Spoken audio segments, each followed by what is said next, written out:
20,000 to 60,000 cash scholarship ba ang hanap mo para sa anak mo? Yes! Nakapag-apply ba ang anak mo sa OWA scholarship ngayong school year 2024-2025? Kung ikaw ay isang OFW at gusto mong mag-avail ng OWA scholarship for 2025 to 2026, ito na ang chance mo para makasama ang anak mo sa mga mabibigyan ng 20,000 to 60,000 na OWA cash allowance taon-taon hanggang siya ay makagraduate.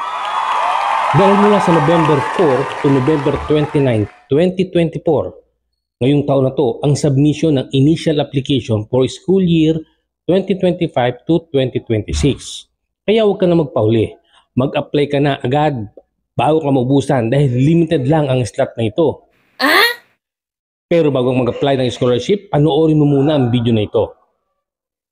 Congratulations sa lahat ng mga anak ng mga OFW na nakapasa sa scholarship na ibinigay ng OWA para sa school year 2024 to 2025.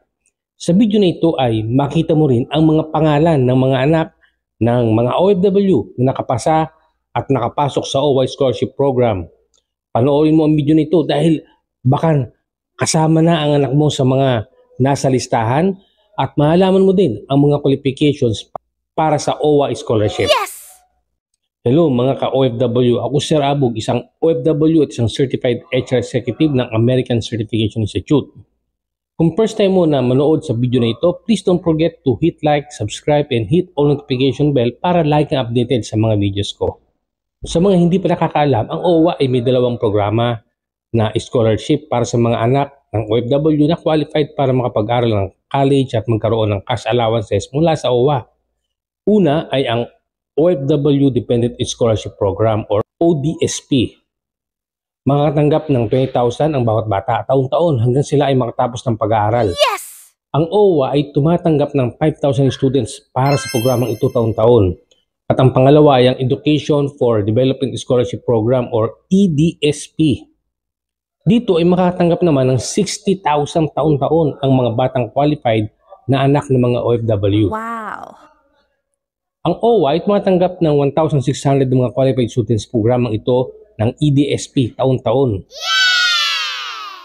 Sa mga tatanong paano maging qualified sa OWA scholarship, panoorin mo ito.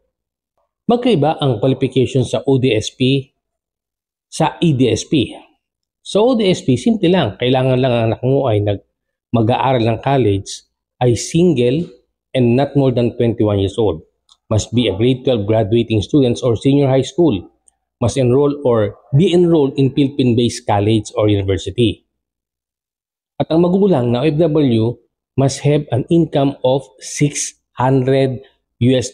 or less per month. So may get 33,000 pesos lang yan.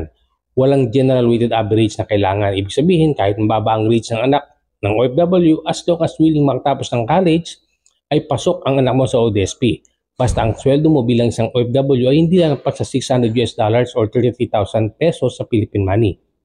Kapag qualified ang anak mo ay makakatanggap siya ng 20,000 cash allowance mula sa OWA taon-taon. Samantalang ang EDSP ay mas mataas ang cash allowance na binibigay ng OWA. 60,000 per school year hanggang makatapos ng college ang anak ng isang OFW. At ito ang mga qualifications para naman sa EDSP. Sa incoming first year college students, kailangan ang applicant ay single, not more than 21 years old.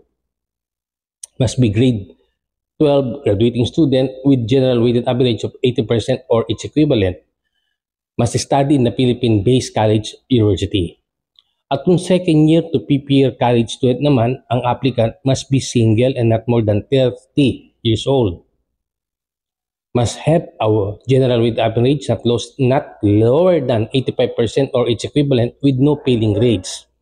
Must study in Philippine-based college or university. Or dapat ay sa Pilipinas na mag-aaral. Sa EDSP, kahit more than $600 or 33,000 sweldo ng isang OFW ay pwedeng makapasa sa ang iyong anak sa scholarship na ito.